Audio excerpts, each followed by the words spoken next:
दोस्तों, क्या आपने कभी पैगंबर शमायाह के बारे में सुना है? शायद नहीं। आज मैं शमायाह की कहानी, जो शांति के दूत थे, शेयर करने जा रहा हूं। शमायाह लगभग 930 बीसी में राजा रहूब्याम सुलेमान के बेटे के शासनकाल के दौरान रहते थे। उनके नाम का मतलब है परमेश्वर सुनते हैं, और युद्धों को टालने और शांति लाने में उनकी भूमिका बहुत महत्वपूर्ण थी। चलिए उनकी कहानी के बारे में जानते हैं।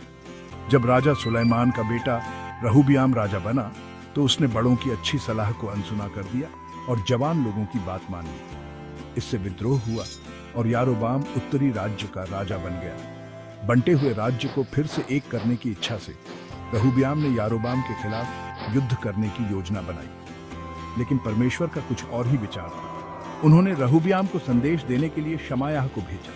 शमायाह बहादुरी से राजा और उसके 180,000 सैनिकों के सामने खड़े हो गए और उनकी सेना को आगे बढ़ने से रोकने के लिए परमेश्वर का संदेश सुनाया।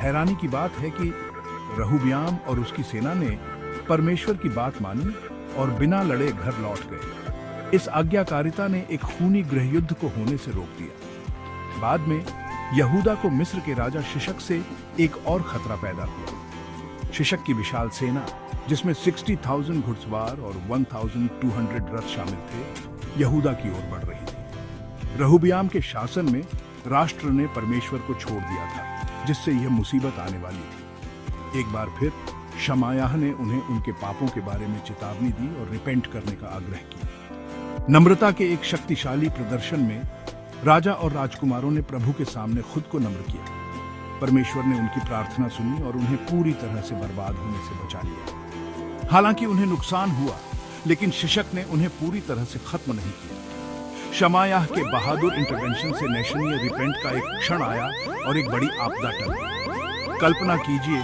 कि पूरी सेना के खिलाफ खड़े होने, युद्ध के लिए तैयार राजा का सामना करने के लिए शमायाह को कितनी हिम्मत चाहिए होगी। फिर भी परमेश्वर के संदेश से लैस शमायाह ने ऐसा ही किया।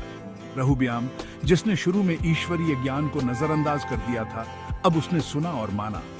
पुराने नियम के अन्य प्रोफेटों की तरह शमायाह ने राजाओं का मार्गदर्शन किया, लोगों को रिपेंट करने के लिए कहा और नई शुरुआत की। यह ध्यान देने योग्य है कि शमायाह ने रहूब्याम के शासनकाल का विवरण देने वाली एक किताब लिखी, जिसने बाद में राजाओं और इतिहासों की किताबों के संकलन में योगदान दिया। दोस्तों, खुद से पूछिए, क्या मैं शमायाह की तरह एक वफादार सेवक हूँ?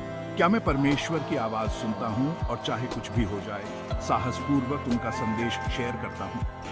शमायाह की कहानी इस बात का एक शक्तिशाली उदाहरण है कि परमेश्वर का एक आज्ञाकारी सेवक कितना इम्पैक्ट डाल सकता है।